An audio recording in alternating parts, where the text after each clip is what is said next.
नमस्कार मित्रांनो, हे अपडेट आहे शिक्षक भरतीबद्दल आणि त्यामध्ये सुद्धा शिक्षकांना म्हणजे शिक्षण सेवकांना दरमहा 18,000 मानधन देण्यात यावं, त्यांना वेतन दरमहा 18,000 देण्यात यावं अशी मागणी या ठिकाणी करण्यात आलेली आहे। मित्रांनो, ती मागणी मान्य होती की नाही या ठिकाणी 7व्या वेतन आयोगाच्या पार्श्वभूमीवर ही मागणी करण्यात आलेली आहे। राज्यातील विविध शाळांमध्ये कार्यरत शिक्षण सेवकांना 7व्या वेतन आयोगानुसार मानधन वृद्धी देण्यात यावी अशी मागणी समितीने केलेली आहे। सर्व शिक्षण सेवकांना दरमहा 18,000 मानधन द्यावं असं सांगितलं आहे।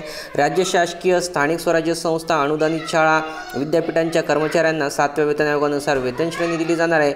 नियमित कर्मचारी आणि शिक्षकांना याचा लाभ होणार आहे आणि याच पार्श्वभूमीवर मित्रांनो शिक्षण सेवकांना सुद्धा त्यांच्या मानधनात वाढ करण्यात यावी। सध्या प्राथमिक शिक्षण सेवकांना दरमहा 7,000 रुपये दरमहा 6,000 मानधन दिलं जातं, माध्यमिकमध्ये 7,000 दिलं जातं। 7व्या वेतन आयोगाने मान्य केलेल्या किमान वेतनाच्या अनुषंगाने प्राथमिक शिक्षण सेवकांना दरमहा कमीत कमी 18,000 मानधन देण्यात यावं असं मागणी आहे आणि हे मानधन 1 जानेवारी 2016 पासून पूर्वलक्षी प्रभावाने दिले जावे अशी मागणी सुद्धा या ठिकाणी करण्यात आलेली आहे। राज्य शासनाने 2000 सालापासून कंत्राटी स्वरूपाची शिक्षण सेवक योजना लागू केली। या योजनेमुळे शिक्षकांमध्ये भेदभाव देखील निर्माण झाला आणि मित्रांनो या शिक्षण सेवकाला वैधानिक स्वरूप देण्यात आले। मात्र समान कामासाठी समान वेतन या तत्वावर शिक्षण सेवक पद्धत बंद करून नियमित वेतनावर शिक्षकांची नियुक्ती करणे आवश्यक आहे असे या ठिकाणी संघटनेने सांगितलेलं सुद्धा आहे। याशिवाय 7वा वेतन आयोग लागू करण्याच्या निर्णयाचे सुद्धा महाराष्ट्र राज्य या प्राथमिक शिक्षण समितीने या ठिकाणी स्वागत केलेलं आहे।